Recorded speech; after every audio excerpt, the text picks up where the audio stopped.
Guys, it's time for a Cover Killer Nation rewind! We're going to go back to 2 years ago whenever I reviewed the last album by the band that I'm going to talk about today.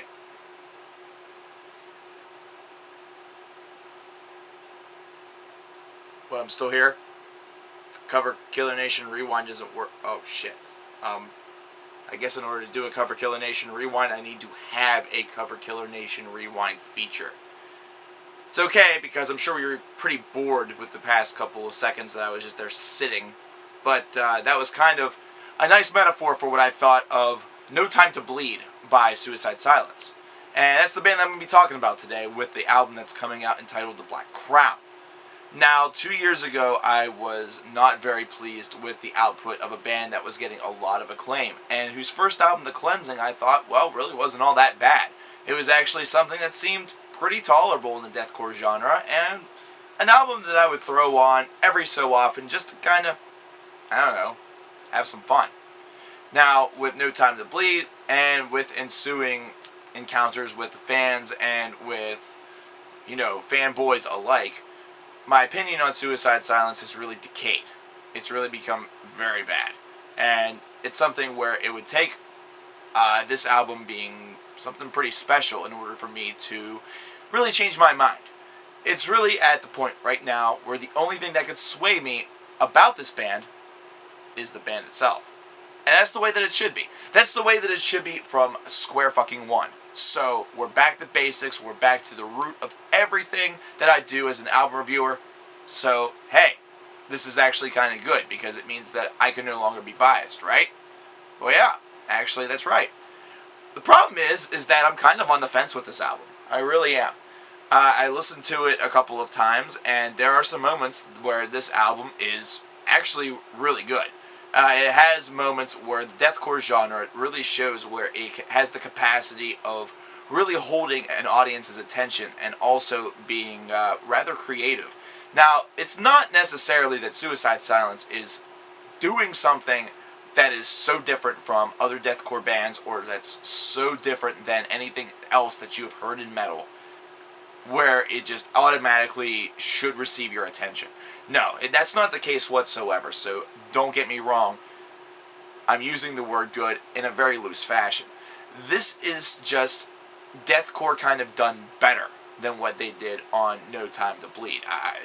On No Time to Bleed, it seems that they took a little bit more of a simplistic format, that they really just kind of dumbed it down a little bit, tried to make it a little bit... they tried to make it as heavy as they possibly could, but at the same time, they eliminated a lot of the things that made The Cleansing such a halfway decent debut. Now, with this album here, with their new 2011 album, they have reduced the simplification, or should I say they have enhanced that into something a little bit more complex, and they've kind of stepped up their game a little bit, almost as though those people that said, well, this is good, but it's kind of a little samey, well, got to them a little bit, and they really wanted to show you, well, hey, we have the capability to do this. We are able to thrust in some pretty decent solos. We're able to write some hooks and some melodies that are pretty crushing. The breakdowns can be a little bit more creative, and also not feel as repetitive, I suppose. That's one thing that deathcore has always really been bogged down for me, is that a lot of the breakdowns that you hear have a very similar characteristic to it, have a very similar formula to it, and it's down to the bare bones construction of it, which makes it very difficult in order to suffer your way through an entire album. And this is something that I've chronicled multiple times with other bands, such as my Winds of Plague review from earlier this year. Now, once again, kind of with the Unearth album that I just reviewed last night, this is an album where the breakdowns, while they're not as really good, or they're not as, kind of distracting, or should I say non-distracting, as the Unearth breakdowns were in their album that was just released. With Suicide Silence, they are a little bit distracting because the construction is a little similar. However, they're able to add little dynamics to it, which does create a little bit of difference, and that's something that makes this worlds beyond what No Time to Bleed was. No Time to Bleed was a very boring affair, something that I grew sick and tired of very quickly.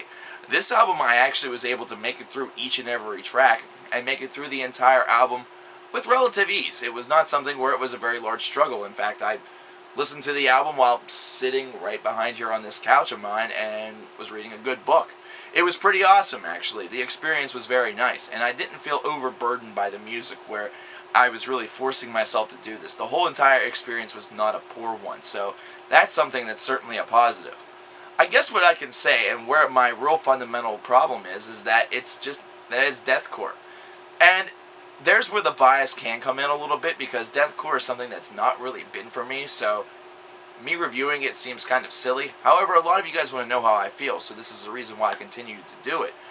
However, this is an album that's a little above average, and that's about it.